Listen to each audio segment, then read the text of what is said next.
If you're watching this video, you are probably struggling with the same things I did many years ago. And that is getting in shape and getting closer to Allah. And I can almost guarantee that whatever you've tried to do in order to fix this has not worked. Maybe because you haven't been consistent with it, or maybe, you tried those strict diets people are talking about, or those hours and hours you need to spend in the gym, but it didn't give you any results. And truth be told, I was in the same place you're in right now. But with the will of Allah, alhamdulillah, I found a way out of it. And it didn't only help me, it helped hundreds of Muslims I tried to help with the same exact methods I use for myself. And what I want to do in this video, I want to show you those methods. I want to make sure that you can change your life the way I changed my life and the way hundreds of my clients have already changed their lives. So today I'm going to show you how to lose up to 5 kilos of fat and get closer to Allah in less than a month. And the best part of it all, it didn't only work for me. Like I said, it worked for hundreds of busy Muslims all around the world. If you're a Muslim living in the West and you're struggling with getting in shape and trying to reach your fitness goal and faith goals, getting closer to Allah, this video is definitely for you. If you're busy with work, with family, then this will help you a lot. And most importantly, if you actually want to change, if you're tired of where you are right now, because as Allah says in the Quran, Allah won't change the condition of a people if they don't change what's within themselves. So if you're ready to make that change, not only will this video help you to do that, but Allah will help you because He's promised that in the Quran. However, if you're unwilling to change, or if you just focus on dunya and don't really care about getting closer to Allah, then this video is not for you. I would recommend you to leave this video, watch another video. All right. Now, before I reveal all the secrets I teach my clients, I want to talk about this extremely beautiful hadith, which is called Hadith Jibreel. It's a famous hadith, and I'm sure you guys have heard it. This is when Jibreel alayhi salam, he taught us Islam. There was a moment where the companions sat around the Prophet ﷺ, and there was a man coming up to them. He was a beautiful man. He had beautiful clothes. He had no sign of travel whatsoever on his body. And he came to the Prophet ﷺ and asked him 3 questions. He asked him, what is Islam? What is Iman? And what is Ihsan? And the Prophet ﷺ obviously answered, Islam are the 5 pillars of Islam. Iman are the 6 pillars of Iman. And Ihsan is to worship Allah as if you see Him. But even if you do not see Him, you know that He sees you. This hadith is teaching us not only to do the things we need to do, but we need to think in a certain way to be successful, and we need to be accountable in what we do. So how can we use this? How can we make sure that this manifest in our lives? It's quite simple. So the 5-pillar protocol is the framework I'm teaching my clients. And this is the same framework that's changed hundreds of busy Muslims all around the world. The same way it changed my life. And I'm hoping that it will change your life as well, inshallah, at the end of this video. There is a beautiful hadith where the Prophet mentioned that a strong believer is better and more beloved to Allah than a weak believer. And the scholars have explained this hadith that it means, most importantly, the faith, that you're strong in your faith, in your Deen, right? Practicing Islam, but also in your body. Because if you don't have a strong body, it's going to be very hard to be strong in your religion. A lot of the things we do in our religion are physical things. Praying 5 times a day, fasting every year, at least in Ramadan, Hajj, all these things requires that we have some kind of capacity in our bodies. What I found is, not only through my experience coaching hundreds of Muslims, but also looking at the Sunnah, the Hadith, and the Quran, what it teaches us, and also the scientific data we have today. There are 5 pillars we need to have in our lives to make sure we are strong believers, both in fitness and faith. And these 5 pillars are simply eating, exercise, habits, mindset, and support. So you need to have these 5 pillars present in your life. You need to fix these pillars up. And one important thing I want to mention is make sure to watch to the end of this video, because this pillar, the support pillar, is actually the most important one. You need that support to make sure you are progressing in life. Not only that, I have a specific thing I want to tell you at the end of the video, an opportunity I want to give you if you're ready to make this change. So make sure to watch to the end of the video so you can take that opportunity and change your life. But let's start with the first pillar, of course, with the eating. So the eating, you want to divide it into your daily eating, which is a system that is based on your lifestyle. It should not be restrictive, however. It should not include strict diets, and it should not be boring. Because if it is, even just one of these things, it will not be consistent. But on the other hand, you also want to make sure you are focusing on your emotional eating. And I know a lot of you watching this, you are struggling with this, some capacity, right? And this is a different system from the old, traditional eating, the diet thing. It's a system that is based on emotional triggers. And I'm going to show you how it works more in detail. So most importantly, it's not about restricting your snacks. That's not how you solve your emotional eating. It is not about limiting desserts. In fact, I want you to snack. I want you to eat desserts, and I want you to order takeaways, because that's what I'm doing and that's what all of my clients are doing, but they're still losing weight. They're still losing their belly fat, and they still get closer to Allah. And I'm going to show you how. Now, let's start with the first part, which is the daily eating. And I want to start with this beautiful ayah in Surah Al-Baqarah, where Allah says, "O mankind, eat what is on the earth, halal and good, and do not follow the footsteps of shaitan." SubhanAllah. This absolutely blows my mind. We all know that we need to eat halal food, right? We all know that. But are we eating good foods? In the tafsir Ibn Kathir, he mentioned that food that is beneficial for us and not harming us, right? Are we doing this? And the other question is, maybe we're not doing it and we're following the footsteps of shaitan, because shaitan knows if your body's weak, your mind will be weak, and you as a believer will be weak. That's why I mentioned the hadith earlier. A strong believer is more beloved to Allah than a weak believer, right? How do we do this then? I want you to take a look at this and apply this to your life to find out what's going to work in your life and what's not going to work in your life. This is called the elimination process. And this is what I do with all of my clients, right? So you need to take a look at your current conditions. And depending on the answers here, you're going to show you which one of these nutrition strategies is going to work for you. So let's try out. Okay, so the first condition is, how busy are you? Say a number between 1 to 5, where 5 is the highest and 1 is the lowest. So how busy are you? Let's say a number 5, you're really busy, right? Which I think most people watching this are. The next one is, how much responsibilities do you feel that you have in your life right now? How much stress is present in your life? 1 or 5, right? And the next one is, how much of a picky eater are you? Is it important for you to eat the food you love, or you really don't care and can eat anything? This is going to really make it or break it, whatever you're going to follow, right? In terms of dieting. And the last one is, how much of a chef are you? Are you able to cook food? Do you have time to cook food or not? Depending on what you answer here, we are able to, with the elimination process, to eliminate options. And this is what focus is. I want you to focus, because most of you guys watching this are distracted. So focus is eliminating alternatives. Let's say you're busy, and let's say you have a lot of stress. And let's say you're not a picky eater, but you want to eat good food, right? And let's say you're really not able to cook food because you don't have time anyways, right? So, well, tracking, which is one of the strategies I use for some of the clients, is counting calories or writing a food diary, weighing your food and stuff like that. It doesn't make sense because that takes a lot of time. And if you're busy, you need to write it off your list. It won't work. Trust me. The next one is meal plan. Well, it could work. Like if you have recipes that works for you, healthy recipes. But again, if you're busy and you're not able to cook food or don't have time, when are you going to do it, right? Portion control. So you manage your diet by looking at the portions you have, by adjusting the macronutrients in your portion. That could work. It's very simple. You can still eat whatever food you're eating now. You're just adjusting the portions, basically. Okay. The next one is timing. And this is more like, let me give you examples like intermittent fasting, water fasting, sunnah fasting, eating windows. So this is more related to time, like when you eat. Now, some of you might become, like when you're hungry, you become hangry. Like you become frustrated. You're not really you when you're hungry, right? So this might not be a good idea for you guys, but for all the other people that have no issues with going hungry or, waiting to eat, this would be a good one as well. So we got portion, if you're busy, timing could work. This one is actually new. I call it cues, which is basically a variation of intuitive eating, which is basically you just listen to your body. Listen to the body signals, your hunger, your thirst, if you're tired, and let that decide of like when you eat and what you should eat. Once you learn it, like that's all you need, because then you know your body. Most of you don't know your body. You think you're hungry, but you're actually thirsty. You think you're hungry, but you're actually sad, right? So many of us and you guys watching, we don't really know what hunger is anymore, right? So with these current conditions, you look at your life and you just be honest with yourself. Then you know what kind of nutrition strategy is going to work for you. Let me give you an example. This is actually, mashallah, brother from Canada, Mohammed. He lost 10 kilos in his first 8 weeks of the coaching program. And he only did portion control. He was working overtime. He had no time to cook food. So in the portion control strategy, there are different levels. I won't go through every single one of them, but level 2 was the one we found like being the most, made more sense to him. Level 2 basically means removing something and adding something, because I saw that he was so tired all the time. And this kind of gave me a hint that he was not eating enough protein. So we removed a little bit of carbs. In his case, we removed 50% of it and made sure to increase his protein. In his case, we doubled it. So he not only lost weight, he had more energy when he came home from work before.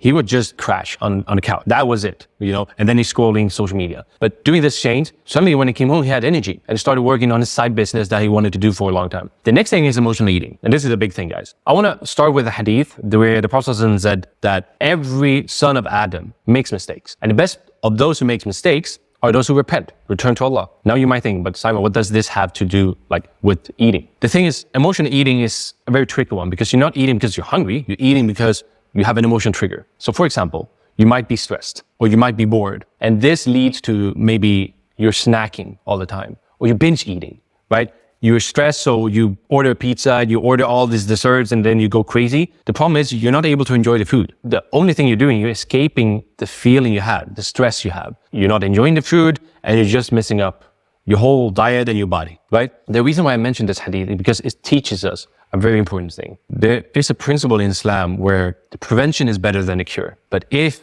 the mistake has happened, if you made the sin, there is always a way back. And this is what I love with this hadith. It acknowledges that we are imperfect. We will make mistakes. You need to have a strategy to prevent, for example, when you're stressed, find a way to prevent yourself from ordering that pizza or eating that chocolate, right? But not only that, the prevention won't be waterproof. You will fall into that behavior once in a while. That's when you need the compensation model. I'm going to show you an example of this. But just to go a little bit deeper, the prevention, you want to make sure it's both external and internal. Internal means okay, when you're stressed, internally, you need to find a way you can deal with it better. Let's say when you're stressed, you put a timer on your phone for 10 minutes. And for those 10 minutes, you're just going to make dhikr or listen to Quran. You're delaying the behavior of ordering the pizza. Or you take a walk, for example. Externally, well, it might be that you make sure that you don't have a lot of snack at home, or you remove the whatever app you're using to order your food, right? So you need to install it and you're delaying that, making it harder for you to indulge in that behavior. But like I said, it's not waterproof. It's going to happen. So you want to compensate. Find a way where you compensate it.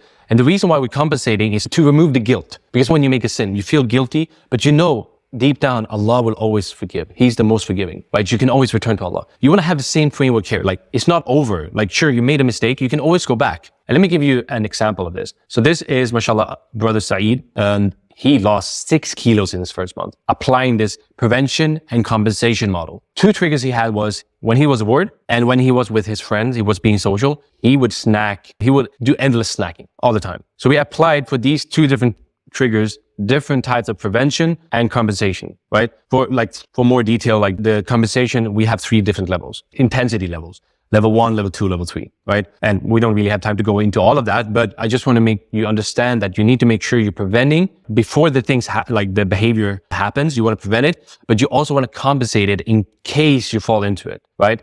And it should not be starving yourself. It should be if you had a high calorie snack, you compensate it with a low calorie dense meal, for example, removing a little bit of the carbs, increasing proteins. You still want to give your body the nutrition it needs, right? So you can be long-term in this journey. So that's the eating pillar. First one, really important, guys. The second one is the exercise. I want to introduce this pillar with a beautiful hadith where the Prophet ﷺ talked about the prayer. And he said 3 things. You should pray while standing. But if you're unable to, you sit down. If you're unable to do that, you lie down. So you notice that he never gave us an option to skip the prayer. Even no matter how sick you are or lazy or whatever, never skip the prayer. You don't have the exception of skipping the prayer. But you can determine, depending on your condition and state, you can pray differently. If you're tired, you sit down. If you're really sick, you lie down, right? Praying on his side. This is the same framework I want you to use in your exercise. I want you to exercise daily. This is what all my clients are doing. This is what I'm doing, right? So I call this plan A, B, C. So you have a plan A, you have a plan B, and a plan C. So the main plan A, is the one you're going to do when you have time and energy, right? So let's say you go to the gym, if you have a gym membership. Don't make it hard. Don't go an hour in the beginning. You want to be consistent. And I'm going to tell you why in the third pillar when you talk about habits.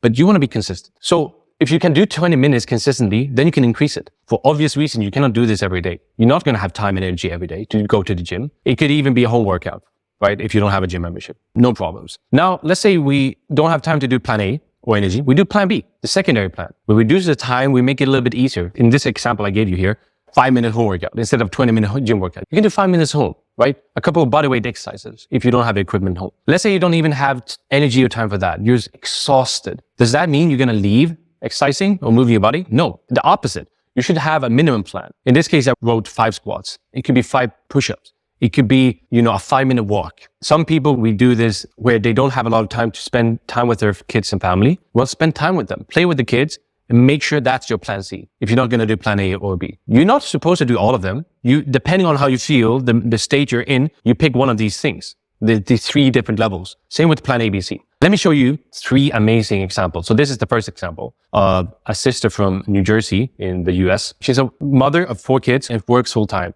Have no time to do anything else. Didn't go to the gym at all, or didn't do any exercise in this program. But she had a treadmill. So we made a plan to use that treadmill as much as possible. Plan A, 40 minutes. Plan B, 20. Plan C, 5. Just because it was easy enough for her to be consistent with, she lost 9 kilos in the first 2 months. And this is just one example. So we have also an example of home workout and gym workouts. Mashallah, sister Fanny from Sweden, she lost almost 4 kilos in its first 3 weeks, just by doing consistent home workouts, right? And it wasn't like much, like 3 exercises takes like 5 minutes or less. And we got Murtaza from the UK. He lost 7 kilos, became consistent in his prayers. He wanted to go to the gym, so we made a specific workout program for him that fit him, that worked for him. So this plan ABC is going to be the first framework for you, so you can be consistent. When you're consistent, you can look at if you want to work at a gym, home, whatever you want to do. Consistency is key. And this brings us to the 3rd pillar, right? So I want to introduce this pillar with one of my favorite hadiths. That's when the Prophet said that the most beloved deeds and action to Allah are those that are done regularly, those that are consistent, even if they're few. This shows that Allah does not look firstly at how much you're doing or how well you're doing it, as long as you're consistent. And not only that,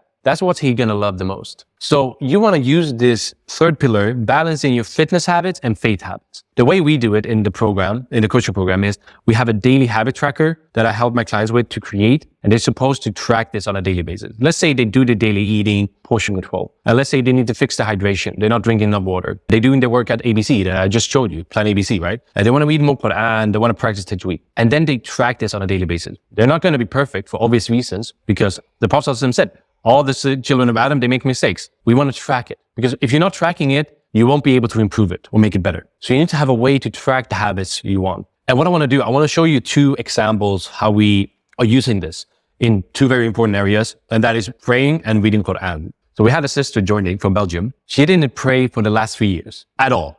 And she, as you can guess, was very depressed and used a lot of antidepressants. Just 6 weeks into the program, she prayed all 5 prayers, Fajr, Dhuhr, Asr, Maghrib, Isha, on time, without any exception. How? Well, there are 3 conditions you need to fulfill. First, you need to ask Allah for help. That's the first thing you got to do in anything, really. Not only the salah, but in anything. The reason why, because we know in Al-Fatiha, we say, Iyaka na'budu wa iyaka nasta'in. Only you we worship, and only you we ask for help. So that's the first thing. The second thing is always be in a pure state. Make wudu. When you go to the bathroom, make wudu. It takes like 5-10 seconds. Be in wudu, so it doesn't makes it harder for you when it's time to pray. You don't have wudu, and you don't know where to make wudu, especially if you live in the West. The third thing is really important. You need to take the necessary steps and necessary means. If you're not waking up for time to pray Fajr because you're sleeping late, you got to fix that. If you're snoozing when the alarm goes to wake up for Fajr, well, you got to fix that. Put the phone away. So you need to get out of bed. Let's say you're forgetting to pray Dhuhr because you're busy with work. Well, you need to have some kind of reminder, right? So this really depends on what you're struggling with. Make sure you're taking the necessary means to fix it. The next strategy I want to show you is the Quran strategy. And this is how, subhanAllah, a sister from Saudi Arabia, now in the beginning of this year, in 3 months, memorized 60 pages of the Quran. So what we do is we have 2 ways, 2 paths. You need to have a memorization path and a revision path. The memorization path, you need to make sure you're memorizing every day. Keep it alive. And how will you do it? There are different methods we'd work with. We have the 3x3 method. We have the takrar that they use in Medina University. We have the 10-minute method for people that are very busy. I myself like the 3x3 method because it helps me to memorize quickly. But if you're busy, I would do the 10-minute method. Now you select the method you want to do daily to memorize the Quran. Now you need to have a revision plan. And you need 3 things. You need to revise the old revision, but you still have them somewhere in your head. So you need to revise them. And you revise what you recently just memorized. And you need to do it more frequently, obviously. And memorize the things you actually forgotten. Like you have no memory of it whatsoever, right? So utilizing this is going to help you to memorize. And I promise you, if you use this correctly, you can memorize 1 page a day in 30 minutes. 1 page. And if you don't have 30 minutes, you can memorize for 10 minutes and you will memorize at least half a page. So this really depends on where you are in your life. Now it comes to the 4th pillar, which is so important, guys. Like, I know that I said the 5th pillar is important, but I mean, if you don't have the right mindset, it's not going to work. And the reason why is because of this hadith Qudsi.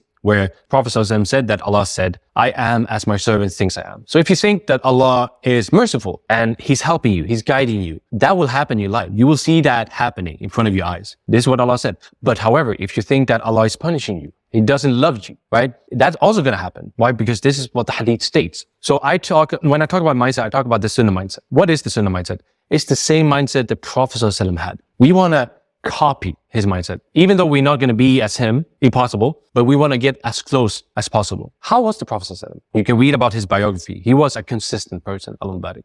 He was moderate. He was not extreme in any way. I'm just giving you a few examples to give you an idea. So everything that's opposite to what I've just described is mental blocks. I call them mental blocks or anti-sunnah mindset. It could be perfectionism. You're trying to be perfect all the time. It could be all or nothing thinking. It could be negative self-criticism, whatever it might be. And this list can go on and on and on. Let me give you an example. This is something a lot of you guys struggle with, and that is perfectionism. Every person I get on a call with that want to join the program, or my team get on a call with, I can say for certain that 8 out of 10 people, they struggle with perfectionism. And I can guarantee, even if you fix your eating, your habits, your exercise, whatever, and you have the support, if perfectionism is controlling your life, well, you will fall, and you will fall hard eventually. So we have a beautiful hadith where the Prophet ﷺ said, religion is easy. Whoever overburdens himself in religion will not be able to continue. And the same goes with anything in life, right? Don't go to the extremes, but always try to be near to perfection. It doesn't mean that you will reach perfection. It means that you always need to improve. Don't settle for like small things or, being lazy. Like exert yourself, but do it moderately, right? And you receive the good tidings that you will be rewarded. Even if you don't reach it, Allah will reward you for your effort. What is the cure? Let me ask you this. What is the cure for perfectionism? There are many different cures that Islam teaches us. One of the most powerful ones are tawakkul. And there's a beautiful hadith about, really putting this in the right place. There was a man that came to the Prophet ﷺ and he asked him, should I tie my camel and trust in Allah, or should I just leave her untied and trust in Allah? The Prophet ﷺ said, tie her, the camel, and trust in Allah. You see that the action precedes the trust. So you cannot just trust in Allah and do nothing. You're basically mocking Allah. You need to tie your camel, do whatever it takes. Take the necessary means. Whatever you need to fix, fix it. Whatever is in your control. And outside of that, you trust in Allah. Because the results are always in Allah's hands, right? And that's why I said the fifth pillar is important, because this really ties everything in. What we do in the program, what I do with my clients to fix their mindset is to give them the accountability they need and the support they need. Why? There's a hadith that's a little bit scary. There's some people, they say that, okay, I'm going to do it myself. I'm going to do it alone. And I always think, no, you're not. You're not doing it alone. You're never alone. Either you're with the angels, in company of angel or company of jinn. You're never alone. Trust me. Why? There's a hadith.